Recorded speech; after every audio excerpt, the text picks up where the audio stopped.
एक लंबे सन्नाटे के बाद मार्केट में 81 बॉन्ड्स फिर से जारी होने जा रहे हैं और इस बार इसे जारी कर रहा है कैनरा बैंक।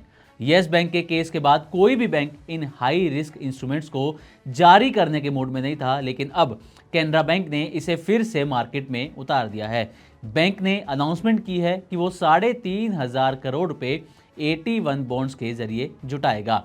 लेकिन आज भी 81 बॉन्ड का नाम आते ही लोगों को यस बैंक का 2020 का मामला तुरंत याद आ जाता है, जब इन्वेस्टर्स के पैसे पूरी तरह से राइट ऑफ कर दिए गए थे। ऐसे में बड़ा सवाल यह है कि क्या इस बार भी इन्वेस्टर्स इस मार्केट इंस्ट्रूमेंट पर भरोसा जताएंगे? क्या लोगों का रुझान इस रिस्की बॉन्ड की ओर जा पाएगा? अब क्योंकि इन सब के बावजूद कैनरा बैंक ने इसे फिर से मार्केट में उतारने का मन बना लिया है, तो क्या है कैनरा बैंक के इस मूव के मायने और क्या ये मूव फिर से ये संकेत दे रहा है कि बाजार में 81 बॉन्ड की अब फिर से डिमांड बढ़ रही है? तो क्या है ये पूरा मामला, इस वीडियो में जानने की कोशिश करते हैं। दरअसल 2020 में यस बैंक जब बेहद खराब फाइनेंशियल कंडीशंस में पहुंच गया था, तब बैंक को बचाने के लिए आरबीआई ने एक रिस्ट्रक्चरिंग प्लान बनाया, जिसमें सबसे पहले यस बैंक के 81 बॉन्ड्स को पूरी तरह राइट ऑफ कर दिया गया था। ऐसा इसलिए किया क्योंकि कॉन्ट्रैक्ट टर्म्स में ये साफ लिखा था कि अगर कभी बैंक में ऐसी स्थिति आती है तो 81 बॉन्ड्स के पैसों को राइट ऑफ किया जा सकता है। ऐसे में जिन इन्वेस्टर्स ने यस बैंक के 81 बॉन्ड्स खरीदे थे, उनका पूरा का पूरा पैसा डूब गया।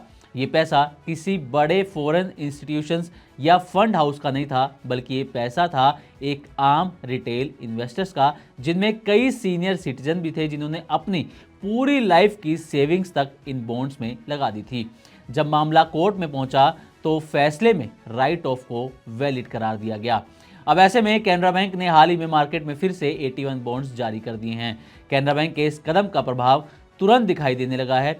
कैनरा बैंक की ही देखा देखी कई बैंक जैसे कि PNB, union bank, bank of India और बैंक ऑफ महाराष्ट्र जैसे बड़े बैंक भी अब अपना 81 बॉन्ड जारी करने पर सक्रिय रूप से विचार कर रहे हैं। एक एग्जाम्पल अगर लें तो पीएनबी तकरीबन 5,000 करोड़ के 81 बॉन्ड्स लाने की तैयारी कर रहा है। वहीं यूनियन बैंक दिसंबर में ही 2,000 करोड़ रुपए के 81 और 4,000 करोड़ रुपए के टीयर 2 बॉन्ड्स के लिए बाजार का रुख करने की तैयारी में है। यानी कि ये साफ है कि कैनरा बैंक की इस पहल ने एक डोमिनो इफेक्ट जनरेट कर दिया है। अब अगर हम 81 बॉन्ड्स का गणित समझें तो सरल भाषा में कहें, ये बैंकिंग सेक्टर के सबसे हाई रिस्क बॉन्ड्स माने जाते हैं, यानी कि इनकी कोई फिक्स्ड मैच्योरिटी नहीं होती और यदि बैंक की फाइनेंशियल स्थिति कमजोर हो जाए तो बैंक चाहे तो इंटरेस्ट पेमेंट रोक सकता है और अगर स्थिति और ज़्यादा खराब हो जाए तो प्रिंसिपल अमाउंट को भी पूरी तरह से राइट ऑफ किया जा सकता है, जैसे कि यस बैंक के केस में हुआ था। यही वजह है कि 81 बॉन्ड्स को लॉस एब्जॉर्बिंग कैपिटल कहा जाता है और क्योंकि इसमें रिस्क ज़्यादा है तो उसी हिसाब से इसका रिटर्न भी ज़्यादा ही रहता है। कैनरा बैंक इस इशुएंस को 7.5 से 7.55% के कूपन पर लाने की प्लानिंग में है, जो करंट बाजार परिस्थितियों में काफ़ी अट्रैक्टिव माना जा रहा है। ध्यान देने वाली बात यह है कि इस समय 10 ईयर के गवर्नमेंट बॉन्ड यील्ड लगभग 6.5% के आसपास है। ऐसे में 81 पर मिलने वाला यह ऊंचा बॉन्ड यील्ड निवेशकों की दिलचस्पी बढ़ा सकता है। अगर डिमांड मजबूत दिखाई दी तो संभव है कि आने वाले कुछ हफ्तों में बाकी बैंक भी इसी रेंज में अपने बॉन्ड इशुएंस लेकर आ सकते हैं। अब बड़ा सवाल यह है कि आखिर इस समय बैंकों में बॉन्ड्स जारी करने की सक्रियता क्यों बढ़ रही है? कारण स्पष्ट है, लोन डिमांड लगातार बढ़ रही है, लेकिन डिपॉजिट में उसके मुताबिक ग्रोथ नहीं आ पा रही है। वर्तमान में क्रेडिट ग्रोथ लगभग 11% है, जबकि डिपॉजिट्स की ग्रोथ सिर्फ 9.7% पर आकर सिमटी हुई है। यानी बैंकिंग सिस्टम में क्रेडिट डिपॉजिट गैप बढ़ रहा है, जिसे पूरा करने के लिए बैंकों को अल्टरनेट फंड रेजिंग रूट्स जैसे 81 और टीयर 2 बॉन्ड्स जैसे इंस्ट्रूमेंट्स का सहारा लेना पड़ रहा है।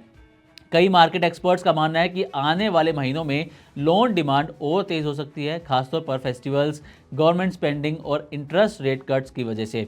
ऐसे में बैंक पहले से ही अपनी लिक्विडिटी और कैपिटल बफर्स को मजबूत करने की तैयारी कर रहे हैं ताकि बढ़ती डिमांड को आसानी से सपोर्ट किया जा सके।